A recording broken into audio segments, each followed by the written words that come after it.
So smoking is the quickest way to get something to your brain to pass that blood-brain barrier, which is the protective mechanism. So they get to your brain a lot faster just by smelling it. And our sense of smell is so powerfully related to memory and emotion that it can make a huge difference. Hey everybody, thank you for joining Stamp of Approval podcast today. As you know, we've been doing a series for the COVID-19 and the stressful times that people are going through, bringing in lots and lots of awesome professionals, different doctors and attorneys and therapists, CPAs, lender, to answer all of your questions during these times.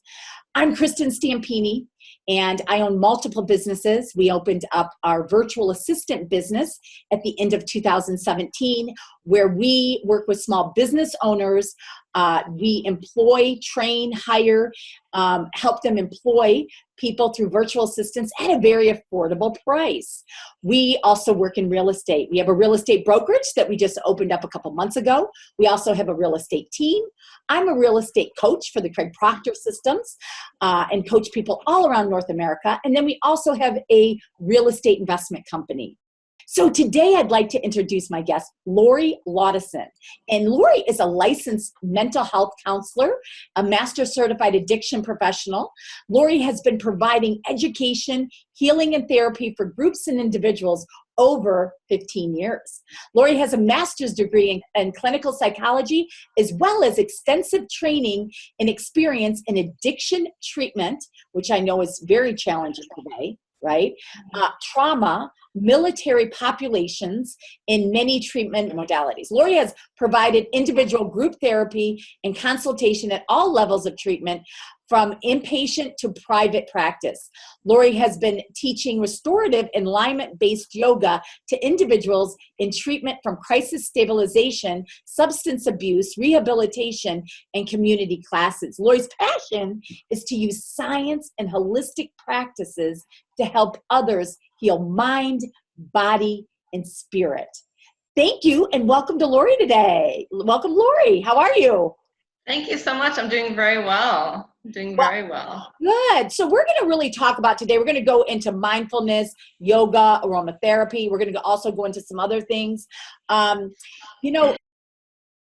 Everything is so challenging today. None of us have ever been through what we've been through today. And I'm sure you're seeing, even in addiction and things like that, it's hard because there's not, people can't go in person, right? To go to different meetings and things like that.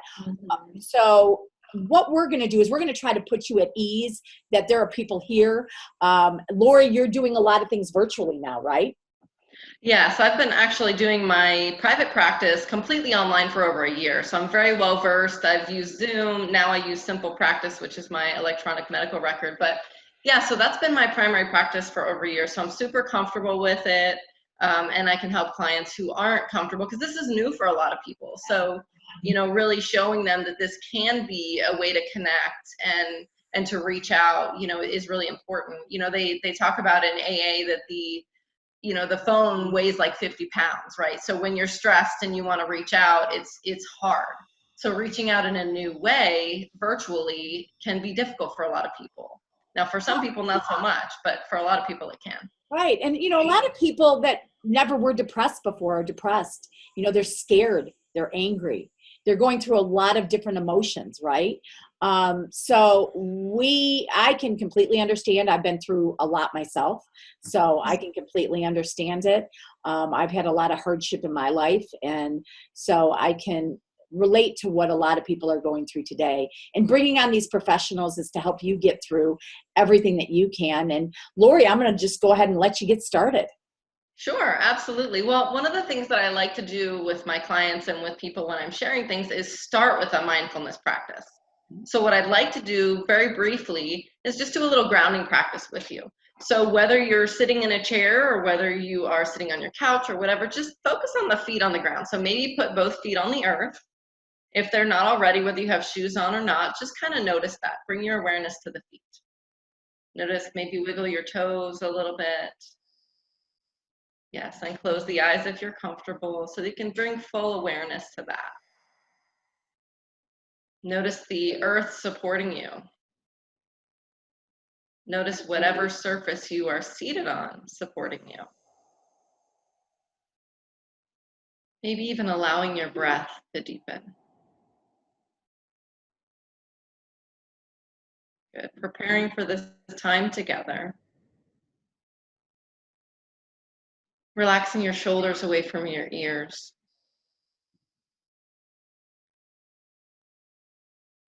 And just checking in with your body and your mind and noticing anything you're working with right now, any sensations, any emotions, without judgment. Good. And let's take one more deep breath together. And exhale slowly. Good, and then allow the eyes to flutter open. Good. And if you were here, I might share with you one of my favorite essential oils, which I don't know if you can see this in the screen here. This is Balance. I use Doterra products, which are certified therapeutic. So they're really good for the body, mind, and soul. And Balance is a very grounding blend. So what I would do is I would take a drop of the Balance, rub my wrists together, and take some deep breaths as I'm doing that grounding. So that's something that you can add to that practice. So when we're talking about mindfulness specifically, it's about open awareness, right? So you were grounding, you were aware of what was happening right here, right now. Yep. No, that was great. It made me feel very relaxed. I think, you know, a lot of people right now are very anxious, right? Anxiety, stressed.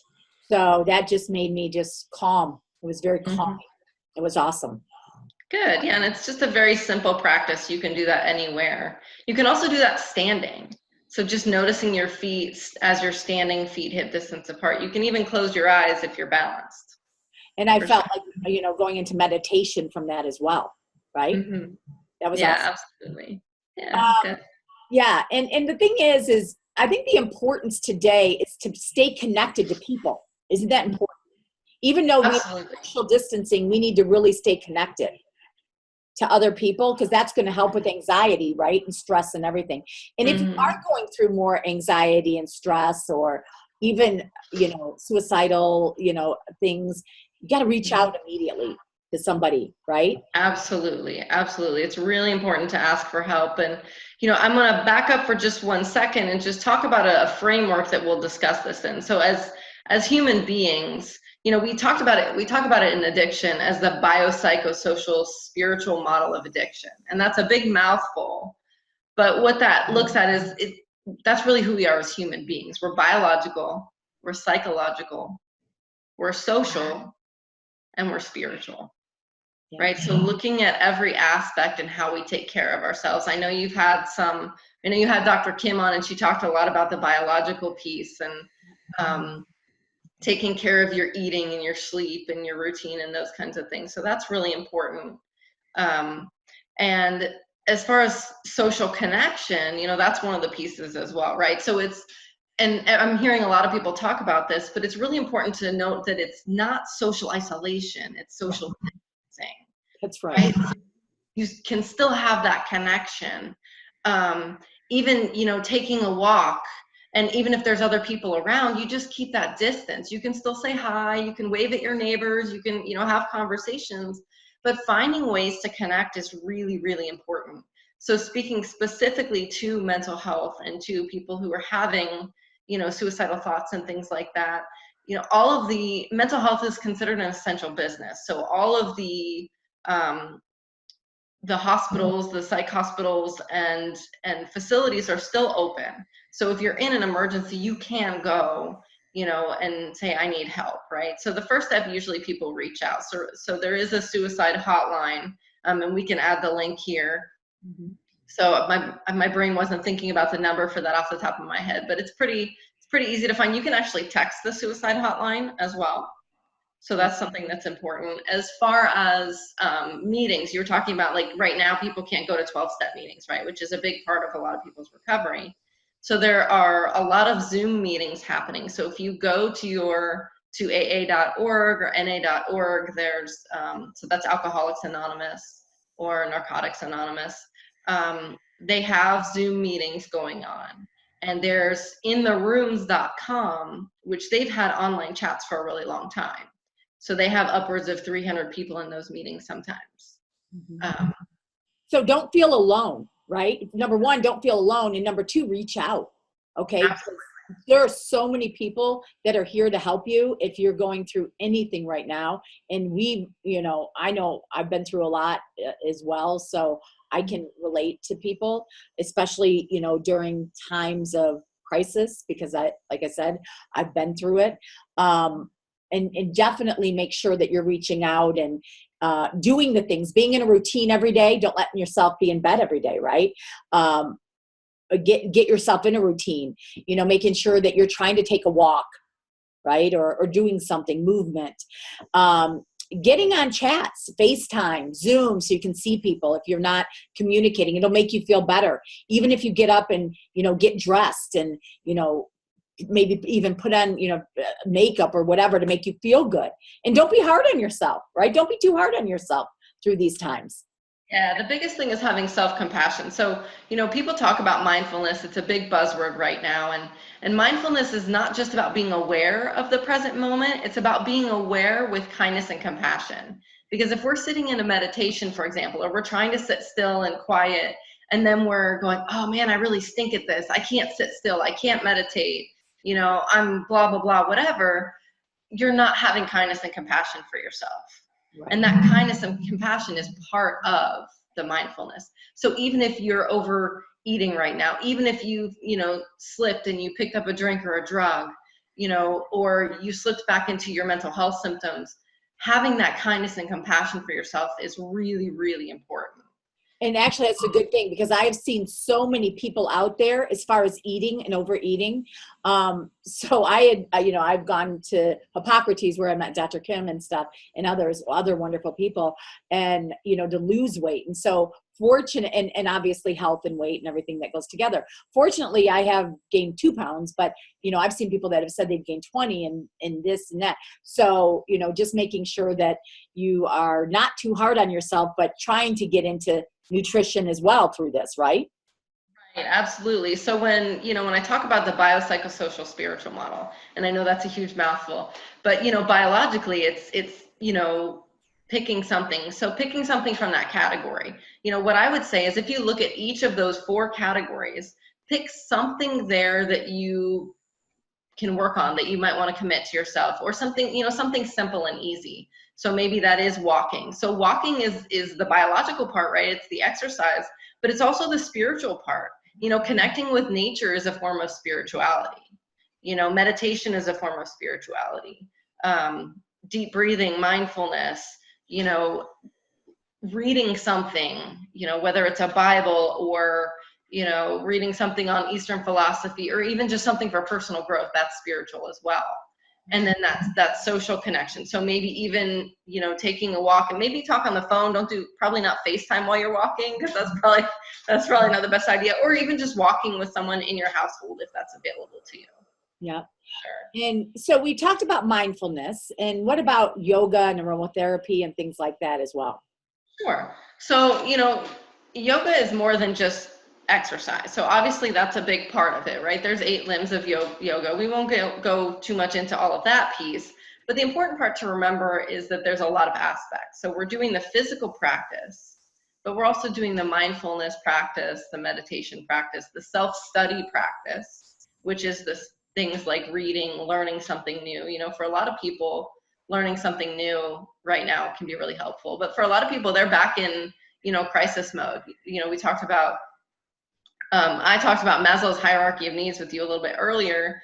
And what that is just the hierarchy of us as human beings and what we take a look at. And the first 2 rungs are about physiological needs, right? Food, air, water, sex, sleep, right? Which fits with the biological. And then safety, which is huge right now. So illness, personal safety and security, shelter. So those are that's where our brain goes. We go back into that crisis, that fight, flight, or freeze mode.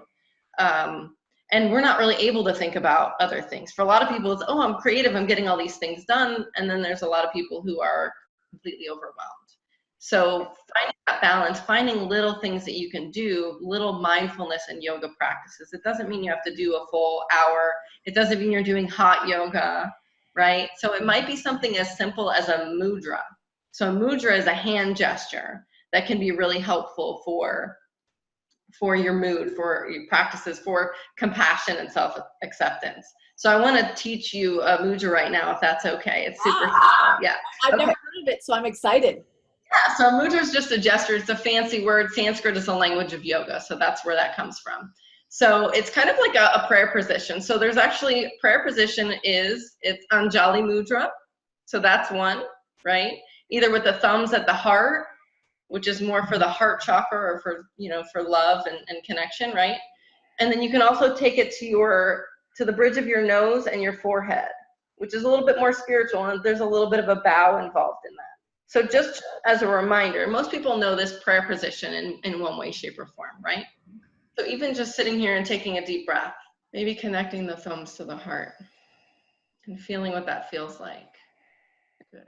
And then allow the eyes to open if they closed. And then also related to the Anjali Mudra is Dove Mudra or Kapoda Mudra. So this one is specifically for compassion and self-acceptance. So the thumbs stay at the heart center, the hands stay in prayer, but you allow the hands to cup. So there's kind of an openness. So if you see can you see my hands? There's an openness here. Like this? Yes. Mm-hmm. But your pinkies are still connected as well. So it's more of it's like a circle. Oh, so you can put something like there. Sort of, yeah. Okay. Yeah. Okay. Got it. Yeah, but keep the thumbs, the pinkies connected here like this. Oh, like this. And then the thumbs, and then the fingertips, and then you're just opening in the middle. Got it. Yeah, and then the thumbs come back to the heart.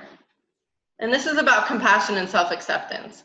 So along with a mudra, having a mantra or an affirmation or a thought that you can say to yourself can be really helpful. So it might be like, I'm doing the best I can right now. Mm-hmm. And you can say that out loud, or you can say that in your mind, maybe as you breathe. It might also be something like love, or accept, or compassion. Whatever you choose, let's just take 2 breaths together. Good. And then you can allow the hands to come to the lap and release that mudra and that mantra. Yep. This feels good. Yeah. So going back to just briefly that biopsychosocial spiritual model, when we do a mantra, we're doing something physical, or a mudra, we're doing something physical, and the mantra is in that psychological piece. So that's about our thoughts. So a lot of times that fight, flight, or freeze, which is biological, also becomes a thought process in our head, right? So if we think about worst case scenario, and we continue to think about worst case scenario, I like to call that the mental snowball. So it starts with a snowflake and it gets bigger and bigger until everything is completely overwhelming. So utilizing some kind of mantra or affirmation or something that you can say to yourself in a positive manner can help to combat those. In therapy, we call, in the scientific part of that, or the medical model part of that, we call it cognitive behavior therapy, right? So it's reframing our thoughts. In the more Eastern philosophy, we talk about them as mantras, right, or affirmations. Yeah. And our mind is so powerful, right? So everything that we do is, we can change our frame, our thought process like that, right? The snap of your finger. So everything that we do is going through our mind. What is it? Our mind is, I don't know how many thoughts it is. I don't remember all that, but it's crazy. I think it was something like 60 or 70,000 or something like that. I don't really know either, but yeah, it's a lot, and it's constant, and a lot of times we're not aware of it. So that's where the mindfulness can come in, is being more aware of the things that you're saying to yourself, especially if you're not feeling good.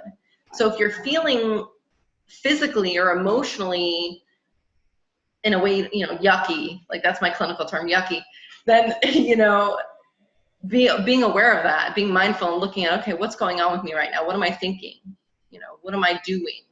Right. And know you're not alone. I mean, we're all going through different stages through this, right? And just try to get your mind out of it. Know that we're all going to get through this. We are going to get through this. Things are going to be different, things are going to change, but we're going to be okay.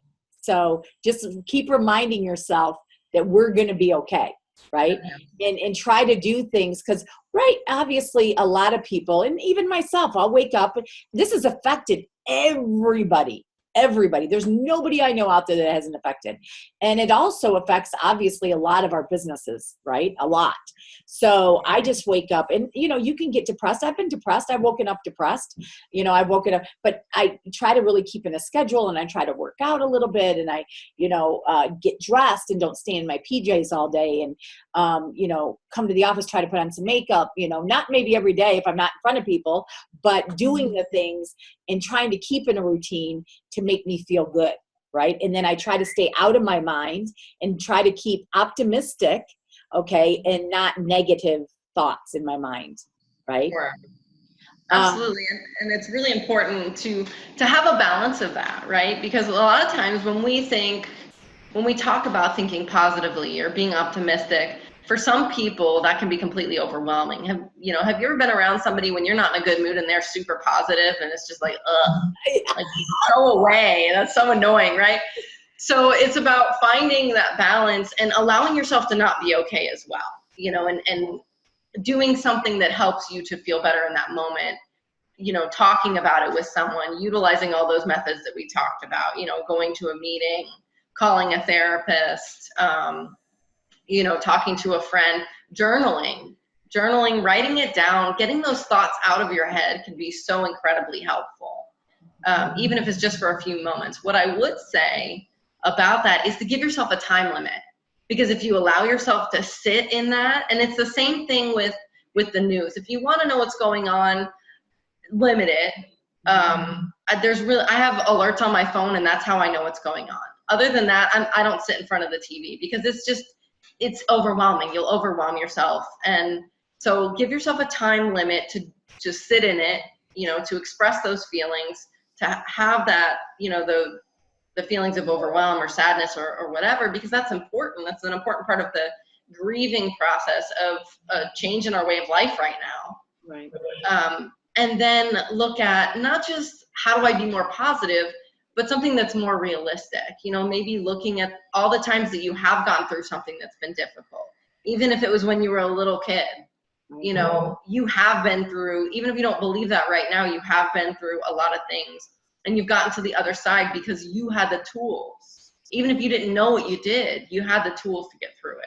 Yeah. So starting there and then building on that. And a couple of people said that were so important. I think, definitely letting yourself, but give yourself a time limit. Okay. So I am going to go through this emotion, be in my own pity party or whatever for the next 10 minutes, but then I'm done. I got to get it out of my mind and I got to move on and I'm okay. I'm going to do something that makes me feel good.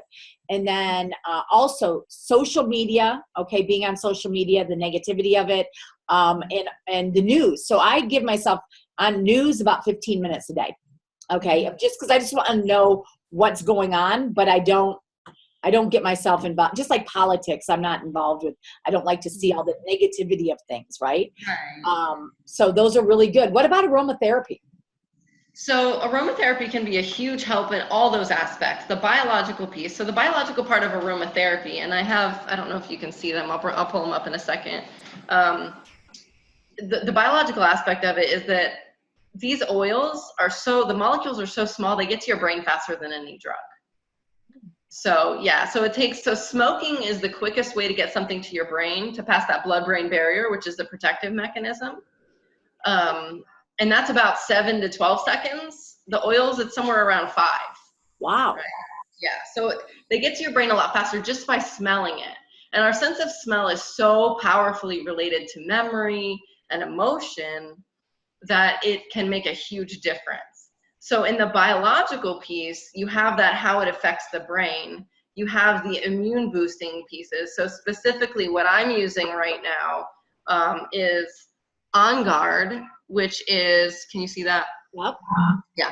So On Guard is the protective blend. So it's got things like cinnamon and clove and wild orange, which are really good for the immune system. And these are, like I said, certified therapeutic grade, so you can take them internally. You want to be very mindful of what you take internally, because the ones that you buy in the store, just because they say they're organic, doesn't mean that they're safe to take internally. Can someone buy that? How do they buy it? Yeah, so Doterra specifically is, you have to get it through a Doterra Wellness Advocate, which I am one, and there you can find those online as well at the Doterra website. And we can leave that information. It'll be with all my information as well. And then oregano is has one of the most powerful antibiotic properties, and they've used it for thousands of years. So how do you use them? Okay, so there's 3 different ways to use them. There is topically, which is on the skin, like I showed you when I put it on my wrists, right? And you want to be mindful because we can have skin sensitivity. So you want to dilute them with a carrier oil, such as coconut or almond or something like that. There's aromatically, which would be the inhaling part of it, right? So if I put it in my hands and I take some deep breaths and I inhale it, that's one way of doing it aromatically. Also using a diffuser, right? Some people put them in humidifiers too. You have to be mindful, but that's aromatically, so it's coming out in the air. And then there's internally, which is what I was just talking about with some of those oils. So depending on the oil, you'll know which way is going to be the most helpful. There's lots of information out there. Of course, I'm a resource. Doterra is a resource as well. So you talked about 3 different ones. Are there more that you recommend? Yeah. There are more. Okay. Yeah, so On Guard and oregano are the ones for the immune system. There's also tea tree. Breathe is my favorite for respiratory. So this is a blend that includes peppermint, it includes rosemary, eucalyptus, a lot of oils that are really good for the respiratory system, which is really important right now, right? We want to take care of our respiratory system. I've been putting Breathe or eucalyptus in my mask, just as a way to, not only, for me, it kind of makes me anxious to have to wear the mask a long time. So I don't know if anybody else has experienced that, but putting the eucalyptus or putting the Breathe on the inside of it not only helps me to calm down and balance, but it also helps my respiratory system. So it helps to protect it and make it easier to breathe. I actually have asthma, so I use that as a way to help me open up my lungs a little bit more. Wow, that's yeah, so those are for the biological, the immune system part of it. The other one I talked about was Balance, right, which is a grounding blend. It's really good for anxiety, really good for calming the mood. The one that everybody knows, lavender, right? So lavender is very calming. Any kind of tree scent. So anything that's like fir or spruce or cedar wood, any kind of tree scent is going to be very grounding. So it'll be very calming. And what is something like that? How much, just for anybody, how much is something like that, those cost? Sure. So for these particular, because of the level of purity, it's 100% oil, there's no additives, nothing in it. There's somewhere between $20 and $30 a bottle. Now each bottle this size is going to get 250 drops. The average so the average dosage for an adult would be about 2 drops. Wow. So it lasts a long time, right? So there are some that are higher cost based on how it takes, how long it takes to process them and things like that. Before you get into more questions about that, I wanted to tell you about one last one. Yeah. It's called Peace. So this is like my go-to right now. So Peace is the reassuring blend, right? So it's really, right now, most of us are looking for peace in general, but especially right now, any form of peace can be really, really helpful. So Peace is from the emotional aromatherapy kit and support here. So it's got some of those scents that I already talked about. It's got lavender, it's got vetiver, which is a tree scent, an earth scent. It's got lang lang, which is very calming. Marjoram, I think I got them all. Frankincense, which is the king of oils, right? And so frankincense is one of the things they brought to Jesus. So if you remember that, that's because it was like one of the most expensive things they could bring, right? Because of how powerful it is. So it has like all of the grounding and calming blends that you can. So amazing for this time. Now, how many different types of oils do you use like in a day? Well, I use most of those Every day. every day. Mm-hmm. Yeah, some internally, some aromatically. I diffuse, depending on how I'm feeling, I'm going to diffuse something at night. I always have breathe in my diffuser, and then I'll add some kind of grounding scent to help me sleep, something earthy. And then there's also, You put something to help you sleep, or do you put, because I hear people put stuff on pillows, and is that true? yeah, I do that as well. I'll put lavender on my pillow sometimes.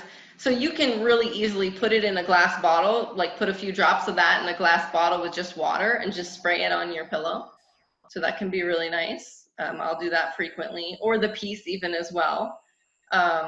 There's also happy scent. So if you're having more of that depressive feeling, which just when you're overwhelmed, a lot of times it can turn into that, hopelessness and that feeling like things aren't going to change as well. So any kind of citrus scent is really good for that. So that might be like lemon or wild orange or bergamot, which is my favorite. Bergamot, they put that in Earl Grey tea. Most people don't really know what bergamot is. It's a flower. It's a citrus seed flower. But yeah, it's really good and also for confidence. So any kind of earthy blend is going to be more like the tree scents, calming, and anything that's citrus is going to be more uplifting, right? And you can find a combination of the two. Wow, that's pretty cool. So, tell everybody if you want to add anything for sure. But also, we obviously want your contact information. We'll also put it below. And what you do exactly. So what kind of different things can you help people through, especially with what we're going through today? If they wanted to reach out, what can you help them through? Sure, absolutely. So my business is LL Counseling and Wellness. You can find that on Facebook or llcounselingandwellness.com. I'm a private practitioner, so as a licensed mental health counselor, I do individual therapy. I do yoga therapy. So that's a combination. Some of the things that we just practiced as part of, and more movement even as part of the therapy practice, as well as the aromatherapy. So I combine all of those things, the physical, the emotional, the biopsychosocial, spiritual, if you will, into my individual therapy practice. I also do groups. So my big thing right now that I just took to Zoom is my yoga therapy. So I keep it limited to around 12 people, but it's not just yoga, it's yoga and group therapy together. So we do some movement just like we did. We might, and that's something that you can do, or you can get them ahead of time to bring them to the class. And then it's an opportunity to talk about and process the things that we're going through. So you're learning tools, you're having an opportunity to sit with other people and talk about what's going on with a professional such as myself, and learning other ways to manage it holistically, right? So with the yoga, the mindfulness, the aromatherapy, and talk therapy, which is also really important. Awesome. And then also if they wanted to get, and what's the difference of reaching out and just going and buying my own different aromatherapy, or getting it through you? And what's the difference of just going out and buying it? We don't know what's with. Sure. So the two biggest differences is the constitution, right? You don't know what's in it. These are certified therapeutic grade, and they're third party tested. So there's lots of research on their effectiveness and those kinds of things. And when you buy them in the store, they only have to have, I believe it's 3%, don't quote me on it for sure, but 3% of the oil in it to say it's organic. Wow. And to say it's acceptable. So even breathing it in, I mean, a lot of people will breathe in some of those just for the smell and things like that, which is fine. But if you're going to put those in your body, I would definitely recommend it's passing through that blood-brain barrier. So the healthier and the more certified organic, the better. And then you're also getting a practitioner such as myself who can say, based on what you're feeling emotionally, physically, whatnot, what's going to be the best oil for you. Right?